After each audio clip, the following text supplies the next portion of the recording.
Hello, YouTube world. It's it's raining outside. It's like a steady drizzle here in Montana, and makes it difficult. You just get out there just a few minutes and you're covered in water. So I thought I'd talk to you today about a tomahawk, an axe, or a knife. So I actually have multiple tomahawks. This tomahawk is a smaller tomahawk, and it's made by Swamp Fox Knives. It's actually handmade. Tim Ridge makes them, and he's actually about to retire. So I had this one made because I've got a lot of his knives and a lot of his stuff. I've never got one of his tomahawks or belt axes. He made a lot of stuff for the movie The Patriot. I think it was The Patriot he made it for, but there was another one, Last of the Mohicans. Maybe that's what it was. Anyway, this is a pretty cool little axe, tomahawk.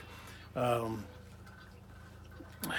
of a mountain man tool, you know, if you had to do some skinning or whatever. So you have this. I don't know, it probably was a pound and a half. Another option that I have and I use a lot is this Wetterling's 20-inch. Now, I know Wetterlings went out of business, but you still have Gransfors Bruks. I think another company is Holtz Bruks. You'll be surprised how much work this can do. They're about 150 bucks. I think the average one's 150 bucks. These are amazing. You can actually use two hands and chop with them. I think it's a 2.5 pound head. You can get up and work close with it, and you can use it as a hammer. I really like these a lot. I also did once on my knees slam it into my knee and slice myself all the way down to the bone with this axe. So it's pretty dangerous, but it's not if you're paying attention, and I wasn't paying attention. Another option, if you're going to go just a little bit bigger than that, would be my buddy Josh's Wyoming Axe Works, which is here.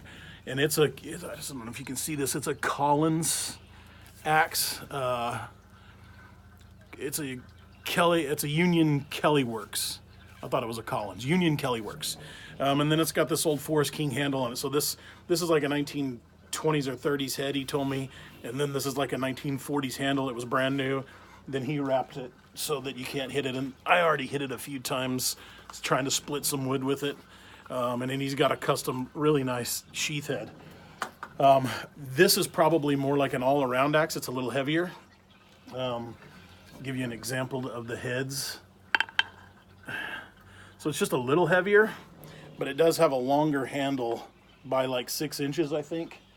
You know, of the three, if you were going to pick any of those, if you had the weight room, this is the way to go. It's called a boy's axe. It's the all-around camping axe. They're really nice. Here's some other options. This is an older Blind Horse Scout knife. I think you can still get them on Dave Canterbury's site. It's a thick monster.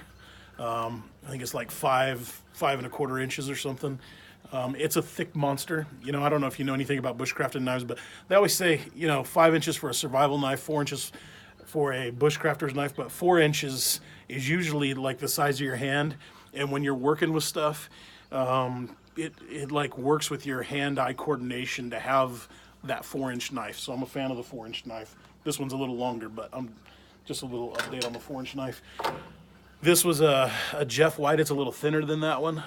This was Dave Canterbury's knife. I bought it from him direct. This one's still like a 5-inch knife, a little more of a Skinner profile. I really like it. I got one of Dave's sheaths with it, and then I molded it. I wet it down and molded it so that it fit inside the sheath really well. And then a big dog. This is Armor All leather. I always mess it up, but it's Armor All leather. I had him custom make these sheaths for me. So this one is kind of like a big bushcrafter. This was pre me really knowing anything about knives, but it comes with a fire starter, a Lansky puck sharpener, which these are really cool. If you don't have any of these, if you don't have one of these, I have several of these. These are really cool. They don't weigh anything. They can fit anything, and you can bring a knife back really fast with them. Let's see. And then we've got the Bussy nuclear fusion special forces battle mistress, I think, NMSFO.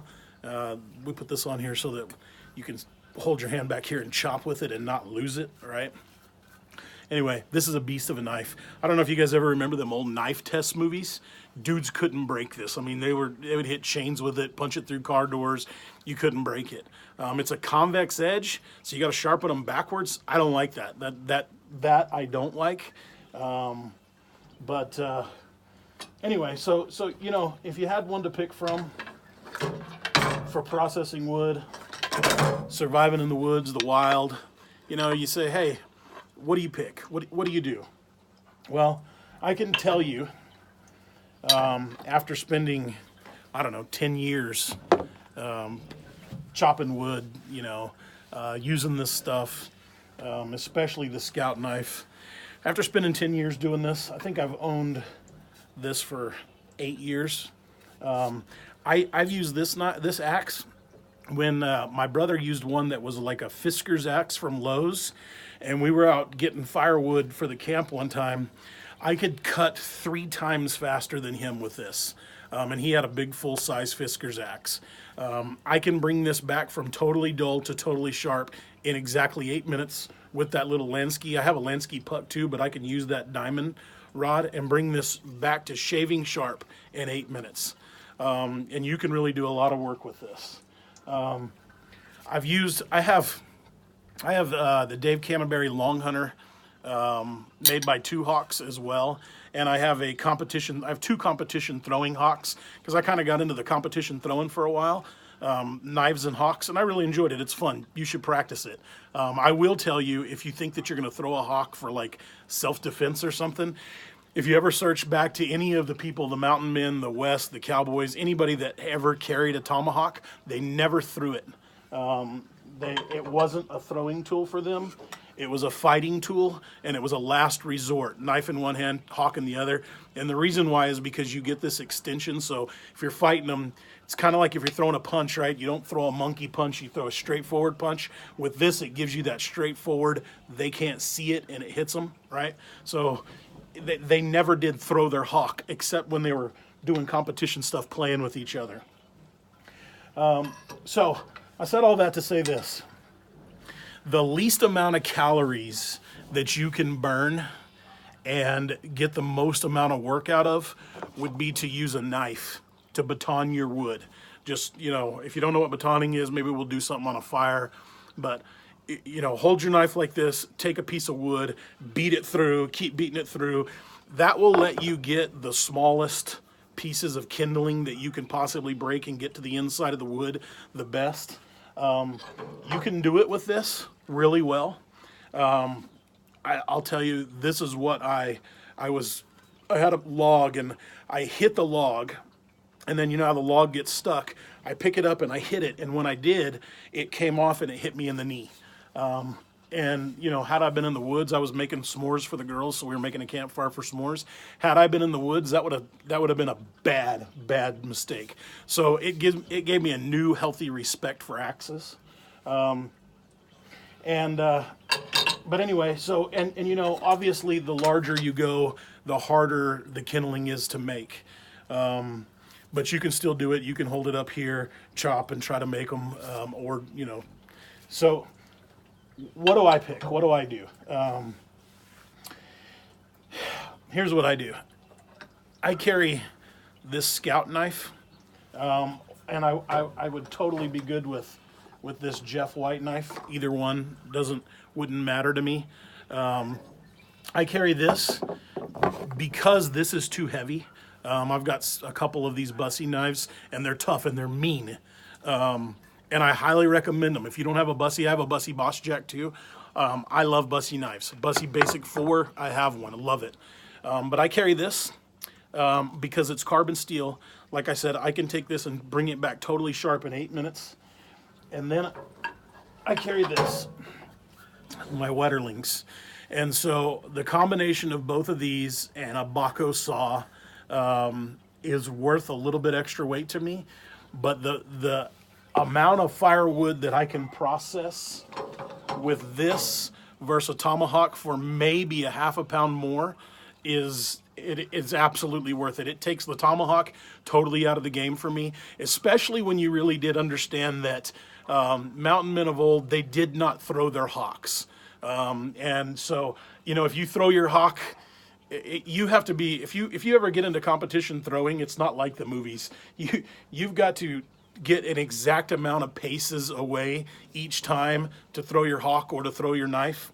So most of the time you think you're going to walk up and just stick this in a guy like a movie. It's not going to work like that. So you're going to throw it at him. It's going to hit him. It's going to hurt, but it's not going to kill him. It's not going to do anything to, even if you hit him here in the chest, you might break their ribs and you might stick it in them, but you're not killing them. Okay. So throwing hawks, no way, no. Fighting with it up close where you can, you know, you're in a fist fight with somebody and you can reach out and hit them like this. Yeah, that's nice. You can do a lot of damage and you can win a fist fight with this. But for actual process and you know, what's it worth to me, I think carrying this axe to get the trees down and to chop them up into pieces is it saves you a lot of work. Where you could be using one of these Tomahawks and cutting on a tree that's this big for, you know, 10 minutes, where with this one you can do it in 2 minutes. And then after you get that part of it done, you take, you know, this knife, this scout knife, hold it out here, put it on your wood, and baton it through.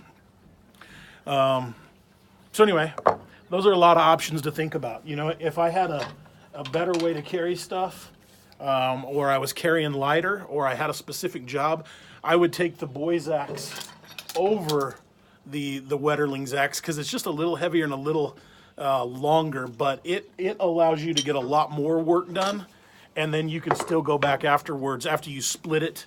So you would chop it into pieces and then split it with this boy's axe and then get it into finer pieces with like a scout knife or a Jeff White knife.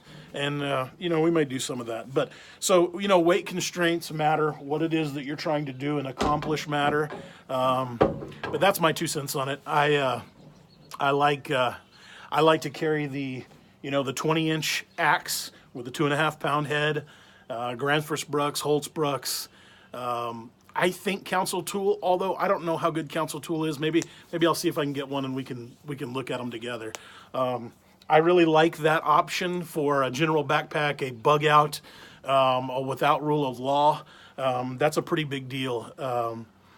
So that's where I would look. One of those and a 5-inch knife. That's what I do. That's what I like. I have friends that like to carry this, and this is all they carry, and they chop with it, and they baton with it, and they work good with it. You know, it's definitely less calorie expenditure batoning, but it is tougher to chop. Takes a long time to chop. I would still say though, this probably chops equal to this, but it batons way better. So for me, although I have a lot of Tomahawks, I like Tomahawks. I especially like this Swamp Fox Tomahawk. I mean, it's old history. It can do a lot. But in a bug out bag, in a without rule of law, inch bag, any of that stuff you guys have, an assault kit, this wouldn't ever be a part of it. This would be something that stayed left at home. And yeah, so anyway, that's my thoughts on it. You guys ponder on it.